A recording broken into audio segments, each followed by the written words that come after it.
Hello बच्चों, मैं Gita Paliwal BA final में फिर से आपका स्वागत करती हूँ। कल हम पढ़ रहे थे गुट निरपेक्षता की आलोचना। आज हम पढ़ेंगे गुट निरपेक्षता में भारत की भूमिका। गुट निरपेक्ष में भारत की भूमिका क्या रही? वैसे तो बहुत देशों ने जैसे 125 देशों ने गुट निरपेक्षता की नीति अपनाई, लेकिन भारत की क्या भूमिका थी वो इसमें आज पढ़ेंगे। कल तो आलोचना पड़ी थी कि ये हुआ, ऐसा गुट निरपेक्षता कुछ कर नहीं सका, लेकिन आपके जो सिलेबस में है वो आपको पढ़ना है। गुट निरपेक्षता की विशेषता थी, गुट निरपेक्षता की चुनौतियाँ थी, आलोचना थी, और एक है भारत की भूमिका, जो सिलेबस के अकॉर्डिंग ही आपको पढ़ना है।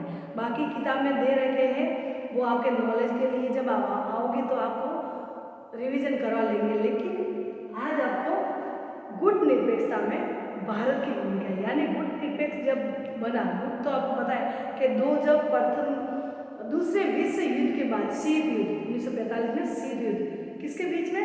शीत युद्ध यानी बिना हथियार के वार्तालाप द्वारा लड़ा गया वैचारिक युद्ध। यानी टेलीविजन, रेडियो, अखबार, पत्रिका ऐसे अपनी अपनी शक्ति का प्रदर्शन किया। किसने? अमेरिका और सोवियत संघ। ये दो गुट में दूसरे देश, जो भी पड़ोसी देश थे, कोई भी था, तो कोई तो अमेरिका के साइड में गए, कोई सोवियत संघ की साइड में गए, क्योंकि दोनों शक्तिशाली बन गए थे और वो दूसरे देशों को अपने मिला के और भी शक्तिशाली बनना चाहते थे। लेकिन भारत नया नया स्वतंत्र हुआ था, तो उनको गुटों से अलग रहने की नीति अपनाई।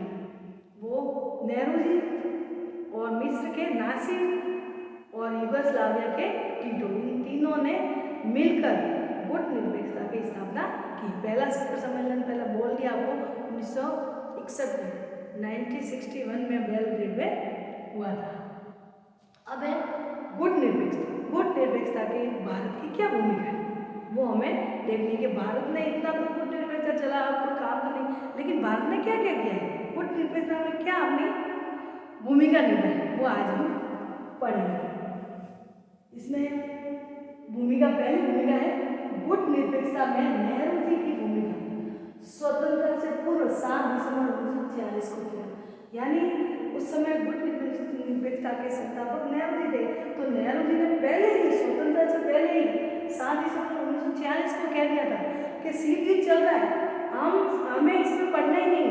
पहले भाषण में बोल दिया था कि शीत युद्ध चल रहा है, हमें उसमें पढ़ना ही नहीं। अगर इसमें किसी गुट में रहे तो वही गुलामी वापस ब्रिटिश के गुलाम रहे, बाद में वापस वही गुलामी हमें सहनी पड़ेगी। इसलिए दोनों गुटों में नहीं रहेंगे, अलग रहेंगे और दोनों से फायदा उठाएंगे। तो नेहरू जी ने महत्वपूर्ण भूमिका निभाई, पहले ही कह दिया था कि हमें गुट निरपेक्ष रहना है। दूसरी है विशेषता, स्वतंत्र विदेश नीति की घोषणा।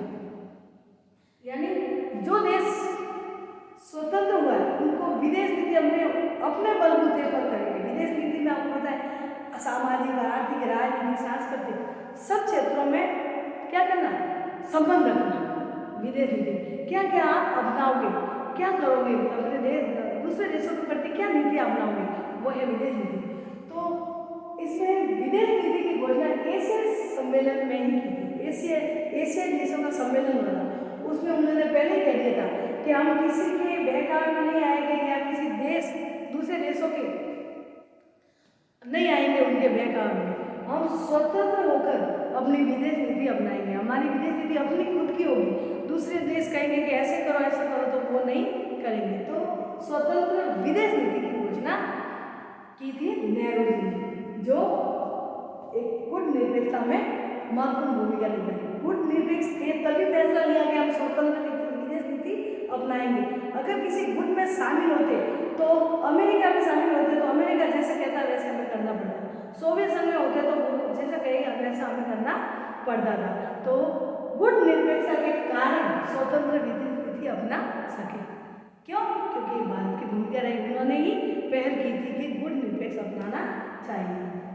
तीसरी विशेषता है शांति एवं सह-अस्तित्व के सिद्धांतों का प्रतिपादन।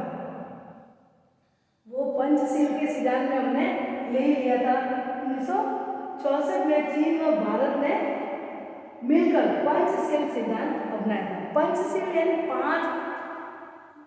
पांच सिद्धांत अनाक्रमण और किसी के शांति और सह-अस्तित्व का सिद्धांत, उपनिवेश का विरोध, ऐसे ऐसे करके 5 सिद्धांत लिए थे। तो वही कह रहे हैं कि शांति और सह-अस्तित्व का प्रतिपादन 1964 में चीन और भारत ने ये क्या था कि 5 सिद्धांतों का हम हमेशा पालन करेंगे और दूसरे देशों को भी करवाएंगे। तो ये पंचशील का सिद्धांत हमने विदेश नीति में भी लिया और किसके कारण लिया? गुट निरपेक्षता के कारण लिया पंचशील का सिद्धांत। अगर गुट निरपेक्ष नहीं रहे होते तो हमें कोई भी अपना कोई अपनाने का हमें अधिकार नहीं था। जो अमेरिका कहता वही करता है या सोवियत संघ कहते हैं वो करते हैं, लेकिन हम गुट निरपेक्ष रहे इसलिए मन चाहे अपनी नीतियाँ बना सके और अपना सके। तो पंचशील यानी 5 सिद्धांत जो दूसरे देशों के साथ हमें करना है और दूसरों को भी पालन करने के लिए कहना है कि हमें ये करना है। चौथा है स्वतंत्र विदेश नीति में निःशस्त्रीकरण उपनिवेशवाद का उन्मूलन। यानी स्वतंत्र विदेश नीति में निःशस्त्रीकरण यानी शस्त्र को पूरी तरीके से त्यागना, लेकिन भारत ने उनका भी मुद्दा उठाया कि जब तक हम विकसित हो गए, आपके पास विकसित देशों के पास हथियार है तब तक हम बनाएंगे, लेकिन जो विकसित हो चुके हैं वो निःशस्त्रीकरण करें, जो विकसित है वो अपने हथियारों को अब बनाने से रोके, हथियारों को पूरी तरीके से त्यागे, जो खतरनाक हथियार है उनको नष्ट कर दे। और उपनिवेशवाद तो आपको पता है, जो एक शक्तिशाली देश दूसरे देश पर शासन स्थापित करे और उसका सामाजिक, आर्थिक, राजनीतिक, सांस्कृतिक का शोषण करे, उसको कहते हैं उपनिवेशवाद। जैसे ब्रिटिश आए थे भारत में उपनिवेशवाद बन के, धीरे धीरे पहले तो व्यापार करने आए और धीरे धीरे डील हमारी भारत की ऐसी देखी डील और शासन स्थापित कर दिया भारत के ऊपर और शोषण करने लगे। तो गुट निरपेक्षता के कारण स्वतंत्र विदेश नीति और निःशस्त्रीकरण और उपनिवेशवाद का उन्मूलन करने लगे कि अब कोई भी दूसरे देशों को भी कहा कि जो भी किसी को उपनिवेशवाद बनाएगा उनका हम विरोध करेंगे, उनको गुट निरपेक्ष में शामिल नहीं करेंगे। तो भारत ने बहुत ही महत्वपूर्ण भूमिका निभाई है। पांचवा है गुट निरपेक्षता में तीसरी शक्ति बनाने के लिए प्रेरित करना। यानी गुट निरपेक्षता ये था भूमिका भारत की, ये कहा गया कि पूरे विश्व में 2 शक्तिशाली देश है, अमेरिका और सोवियत संघ, लेकिन भारत ने कहा कि तीसरी शक्ति गुट निरपेक्ष होनी चाहिए। गुट निरपेक्ष कैसे हो सकती है? जब ज्यादा देश हमारे गुट निरपेक्ष में शामिल होंगे, उस समय 125 देश शामिल हो गए थे गुट निरपेक्षता में, तो उनका पलड़ा भारी हो गया था। तो तीसरी शक्ति तब पहुंच गया था कि हर कोई, जो अमेरिका और सोवियत संघ जो फैसला लेता था तो गुट निरपेक्षता का सम्मान देता था कि कहीं ये हमारे दोनों के विरोध नहीं हो जाए। तो ये है कि तीसरी शक्ति बनने के लिए प्रेरित किया, जो भारत ने महत्वपूर्ण भूमिका निभाई। छठा है नाम की एकता को बढ़ावा। नाम गुट निरपेक्षता को नाम से भी जाना जाता है, एक जाना जाता, असलंता, नाम, गुट निरपेक्ष, ये तीनों एक ही है। ठीक है, तो नाम भी आ जाए, कभी नाम की विशेषता बताइए तो गुट निरपेक्षता की विशेषता ही बता रहे, या गुट निरपेक्षता में भारत की नाम में भारत की भूमिका बताइए, तो नाम आया तो समझो गुट निरपेक्षता, दोनों एक ही है। तो नाम की एकता को बढ़ा देना, यानी गुट निरपेक्ष है उनको एकता बढ़ाने के लिए प्रेरित किया गया है। किसने? भारत ने ये कहा कि सब एक होके रहोगे, सभी एकता बना के रहेंगे तो अमेरिका और सोवियत संघ डरेगा और हमारा जो भी हमारी मांगे होगी वो पूरी करेंगे।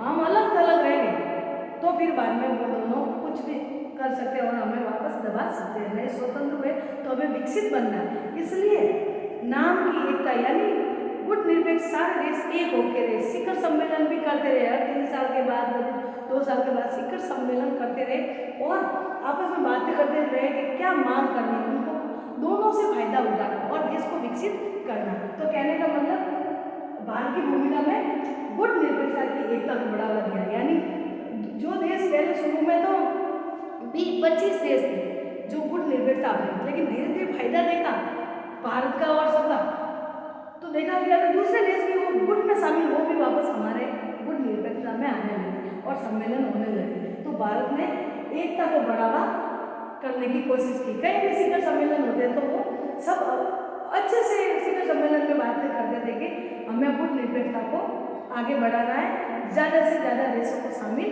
करना है ताकि कोई किसी का शोषण ना कर सके। लास्ट है समन्वयकारी भूमिका, यानी दो देशों के बीच में समन्वयकारी। कभी किसी देश ने आंदोलन किया, किसी एक दूसरे के लड़ाई झगड़ा हुआ तो भारत ने हमेशा उनको दोस्ती करवाई। जैसे कि मिस्र को आंदोलन से निकालने से क्या समन्वय किया, यानी मिस्र आंदोलन कर रहा था मिस्र दूसरों के देशों के विरोध में, लेकिन भारत ने समझाया कि नहीं ऐसा नहीं होना चाहिए, आंदोलन से कुछ नहीं मिलेगा, तो उनको समन्वय करें। ऐसे बहुत सारे देशों को उन्होंने समन्वय कराया, दो देशों के बीच में मिलान कराया, दोस्ती करवाई। तो ये बात है कि गुटनिरपेक्ष आंदोलन में भारत की भूमिका बहुत ही महत्वपूर्ण रही, जिसने पूरे जैसे तीनों थे यूगोस्लाविया, मिस्र और भारत, तीनों में भारत की भूमिका बहुत ही महत्वपूर्ण रही। कहीं भी सम्मेलन हो भारत बहुत ही महत्वपूर्ण भूमिका निभाता था और देशों को मिलजुल कर करता था और छोटे देश बड़े देश की बात सुनता था और उनकी समस्या का निवारण करता था। तो इस तरीके से गुटनिरपेक्षता में भारत की भूमिका बहुत ही सफल रही। अब आज गुटनिरपेक्षता आपने पढ़ा, कल हम पढ़ेंगे गुटनिरपेक्षता में चुनौतियाँ। अब भूमिका तो रही इतनी, लेकिन चुनौतियाँ क्या क्या रही, क्या चुनौतियाँ झेलनी पड़ी गुटनिरपेक्ष देशों को, वो हम कल पढ़ेंगे। ठीक है बच्चों, बाय।